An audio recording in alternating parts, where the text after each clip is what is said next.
Hi, I'm Steven, and I'm excited to tell you about Menuest.com. Menuest.com has menu items ranked based off of the amount of references they have. You'll see the menu item contents on the left side of the user interface. They have a blue border. There are source indicators going to the right of the respective menu item contents. Let's scroll down and see some of the example contents and sources. This is all fake data.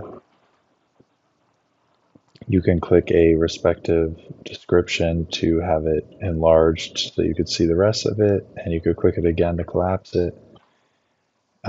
These source indicators can have things like the source's name, address, phone number, price, image if there is one, description if there is one, category if there is one.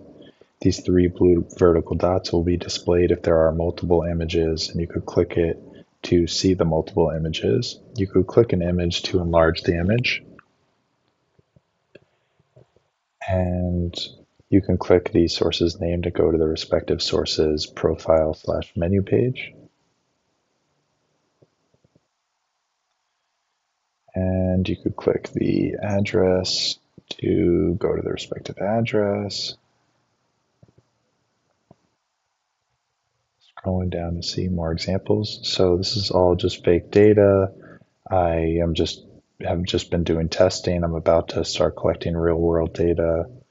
The images do get saved for the correct source and menu item when I upload them, but I'm just uploading random images, even if it's not of the actual menu item. But it is getting correctly saved for the respective source and the respective menu item. So clicking the three blue vertical dots here, you'll be able to see the top ranked image for a respective source like Kathy's Burgers and Nova Burger, and you could click to see more images for the respective sources. You could click the image to enlarge it. And so these images will be in order based off of the amount of thumbs up they have. And the top ranked image is the one that's displayed initially.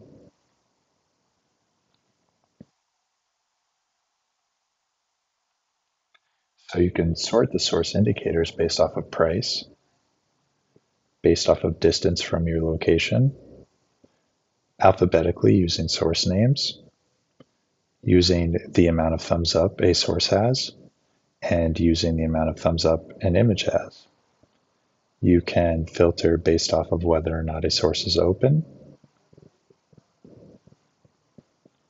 And here currently in the fake data I've created, Tony's Pizzeria is the only source that's currently open. You can see that here. By clicking the hours of operation, you're able to see the rest of the days of the week. If I click the source's name, it will bring me to the source's website, which currently is just a fake website that I have saved. You can click the thumbs up to give the source a thumbs up, and after you do so, it will turn blue and stay blue. And if I were to unclick it, it would be black. If I was not logged in, the website would prompt me to log in or create an account. By clicking a category, I'm brought to the respective category or section of the respective menu/profile, to the respective part of the menu/profile page, or you could just scroll through it.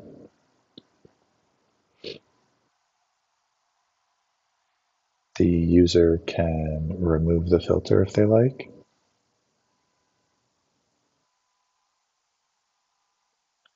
And so another menu/profile page I wanted to show you is for this source because there's more categories, and as you could see, you could scroll through them and then click one if you want. So this is an example of a larger menu.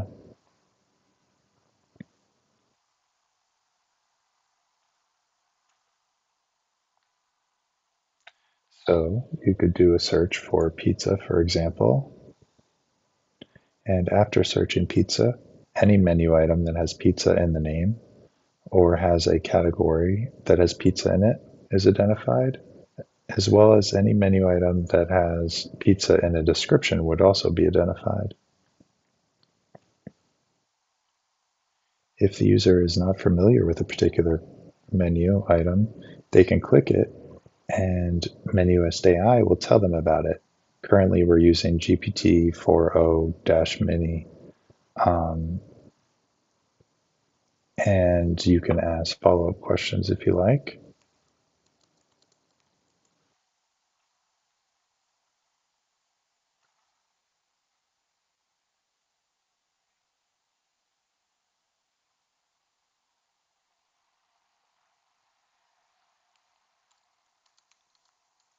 As you can see, it's giving a helpful suggestion at the top for you to do, for you to search.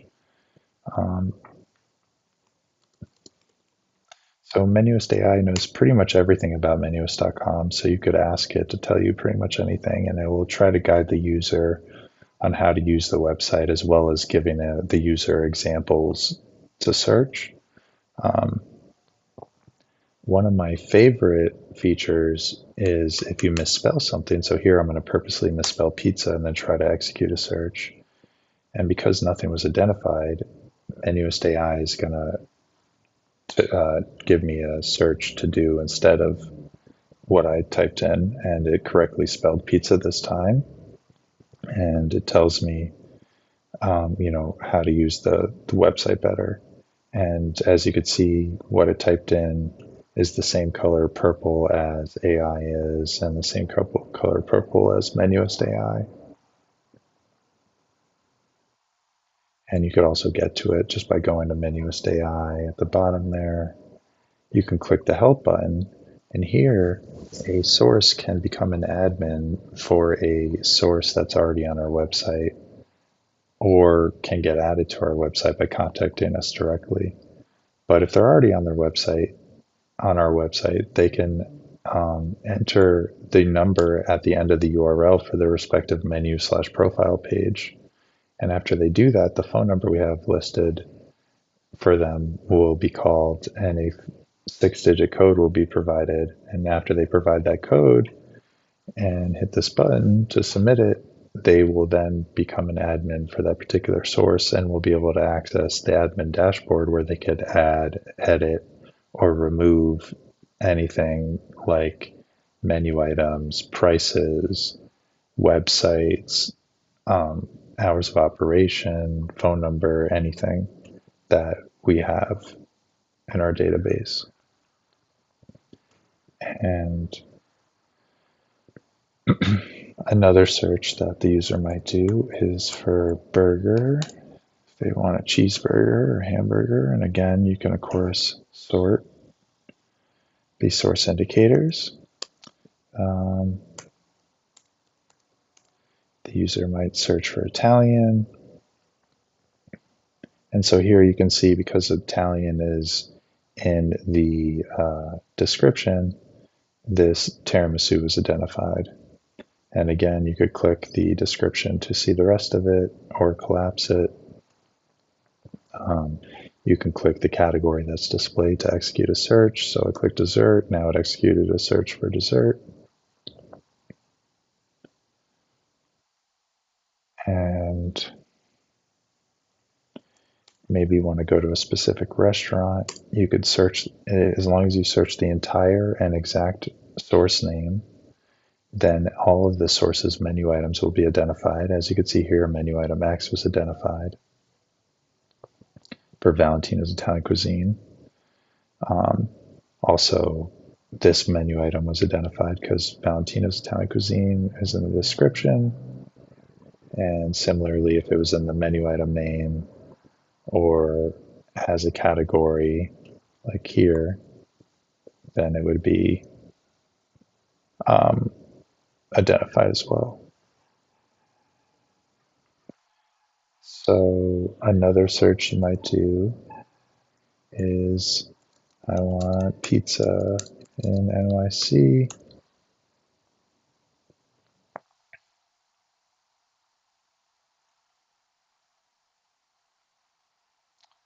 And the AI will tell the user how to do that.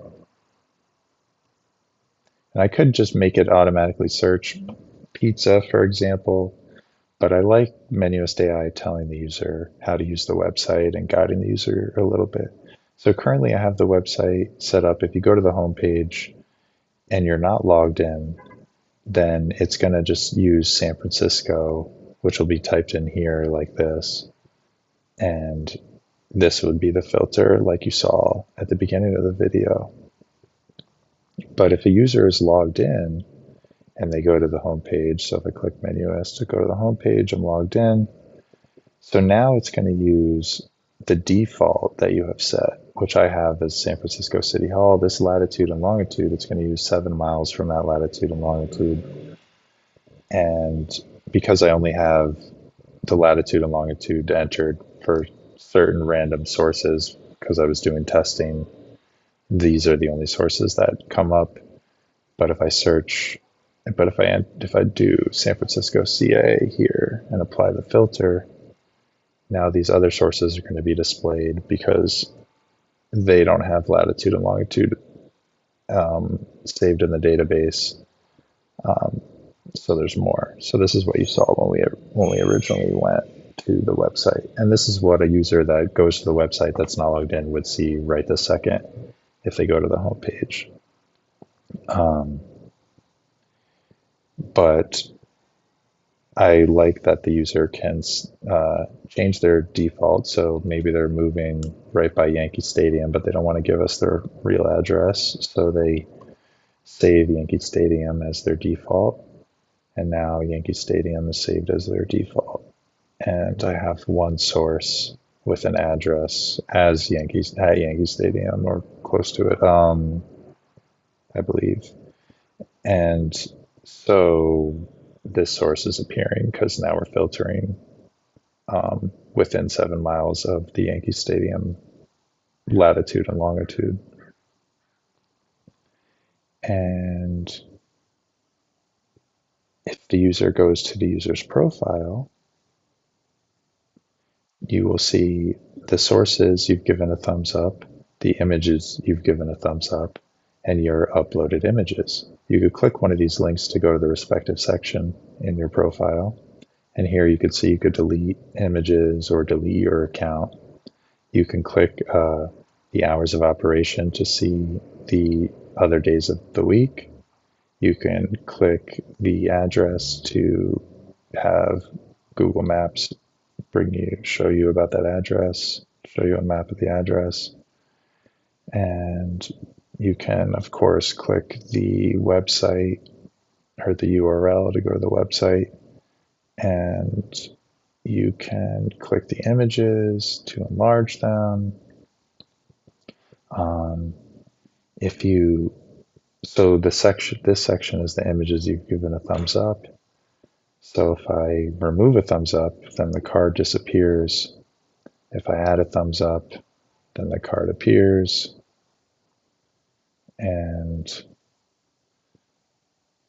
here are the sources you've given a thumbs up to.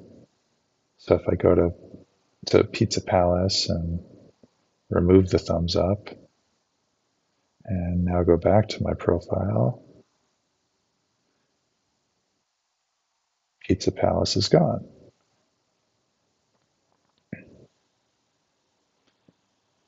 And if I want to delete this image, I can delete this image.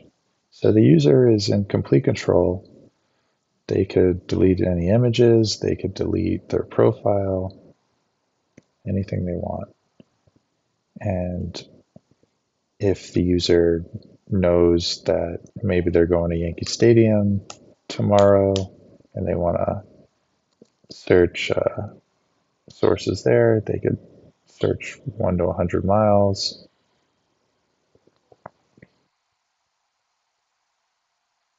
And now the website is filtering for that location.